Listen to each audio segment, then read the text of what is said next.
So the held experiment is really interesting to me because it's something that I'm actively engaged in right now. And it's really learning to be held by life, by God, in every way, shape, and form. Whereas we put our faith and trust in jobs, we put our faith and trust in the economy, relationships, whatever it is that our construct really dictates to us in the moment, our belief systems. Mine happens to be in God, the non-religious God, Christ, the non-religious Christ. And what I mean by that, for those of you that don't know, is simply God is not religious. We made him that way. Meaning, we as a humanity wanted to form boxes around that which could not be contained. And so then we called it a religion. We called it Christianity. We called it a denomination, whatever. So I've come to realize that the boxes are smashed and there was no boxes that could try to contain the G-O-D anyway. So right now I am learning to be held, mind, spirit, soul, and body in my life as a man. That is a challenge, bro. That is a challenge. Very, very challenging. However, I've discovered something in this process of me doing this for a while, is that we are being held. It's just not in the expectations. The expectations of our life and our mind that we think it should play out to be. In other words, God, I need you to help pay my bills. I really, I lost my job. I can't seem to get ahead. I'm always grinding it out. Holidays, the kids are always wanting something, and I just don't have the energy or the strength or the money to deal with it, right? And so, some of you that way, some of you have money, but then you're miserable. You have money, but you're miserable, right? So it can go all over the spectrum. And so then we're trying to figure it out in our intellectualism. I like to call it intellectualism, analytical intellectualism. And we're trying to figure out how we can grind and hustle and make it happen as a provider, the big P. And I've come to realize that I'm not a provider. I can't be, guys. It's killing me. It has killed me in more ways than one. Everything but physical, right? Started to.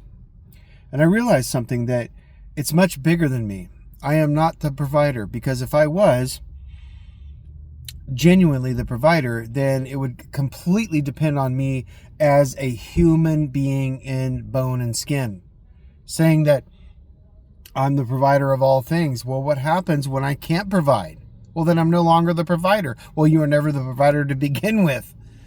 Sorry to bust the bubble, but I've learned that for myself. It's like, wait a minute. No, the one who created me is the provider. Where am I in misalignment? That's my only quote unquote job, is to find out where I'm misaligned, where I'm out of alignment to that frequency and that flow and that harmonic. We are harmonic beings. We are musical beings. And if our note is bent, we have impotence in any area of life, so to speak, then we are out of alignment. And it doesn't mean that we are wicked sinners. It doesn't mean that we are condemned. It doesn't mean that, all these bad things. No, it just means that we are just out of alignment somewhere, harmonically speaking. And so if you look at your life like a musical note, if you look at your life like a harmonic, then you just, there's a grand orchestra playing in the earth called the kingdom, called Eden. I like to call it Eden, the place we originated from. It's always surrounding us. It's in us and around us. If that freaks you out, if that creeps you out, don't worry, man. It's all right. It's going to be all right. But just look at your life like a harmonic note. And you're like, okay, is my note am I pitched off? Am I out of tune? Am I out of pitch? Well, if I am, and nothing's working, I put my hand to the grind. I put my energy into the job, energy into the business, and it's just taxing me. It's wearing me the flip out. It's wearing me out. If that's you, which is most people, Maybe not the top 2%, but then they're dealing with other things. So if that's you, then I would really, really encourage you to say, hold on a minute. Maybe I need to really surrender to a higher energy here, a higher spirituality. Not to join a church, not to join a religion. I'm saying just to surrender, to say, hold on, I'm not the provider. I want to surrender to the big P, the big provider, the big G. And when we honestly do that on an everyday basis, like just say, okay, I'm gonna harmonically flow in this day, and whatever feels out of harmony, whatever feels out of sync, then I'm gonna stop for a moment and say, okay, where's the flow? Where is the rhythm here? Where's the harmonic? Some of you are way out of alignment in jobs. Some of you are way out of alignment in businesses. You started a business thinking you're going to get out of your financial situation, and then you come to find out that it's really not your passion. It's really not your alignment. So then you're sitting there going, oh, great. What do I do now? This is taxing me more. This is taking more energy out of me. And so what you want to do is just slow down, stop for a moment and say, okay, why does this feel out of alignment? Why does this not feel like me? Why is this taking my energy? And when you do that, then if you still yourself enough just to sit in your truck or sit in your car at a beautiful location, if you can, in nature, and sit there and just say, okay, I'm stilling myself.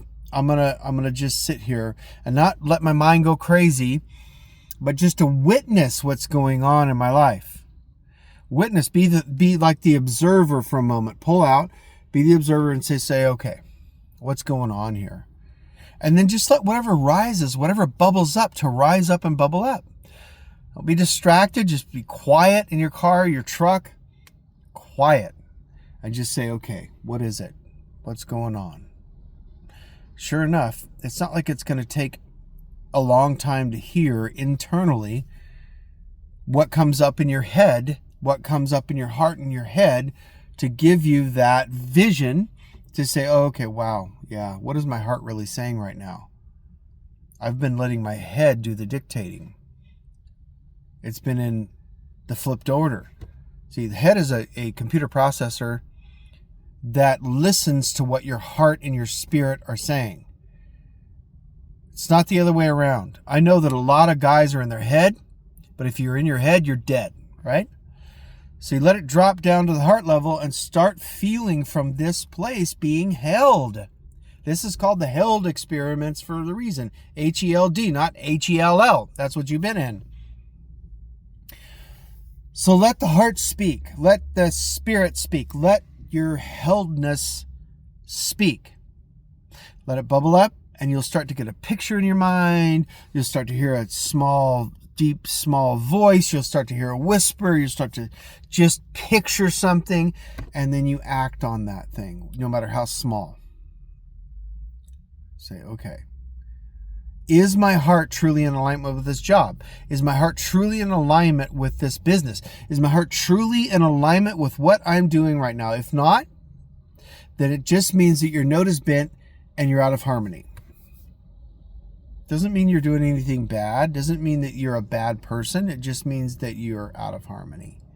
So you want to get back in harmony, right? And flow, a flow state. So by stilling yourself and allowing, that's what bubbles up, comes up, and then you'll be able to see clearly what the next step is. It's usually just the next step. It's usually not this big, grandiose, pie-in-the-sky vision that comes to you and says, this is what you're going to do the rest of your life, kind of thing. It's the next step because it's called a daily relational activity with the God who created you. That is not religion. That is not religion.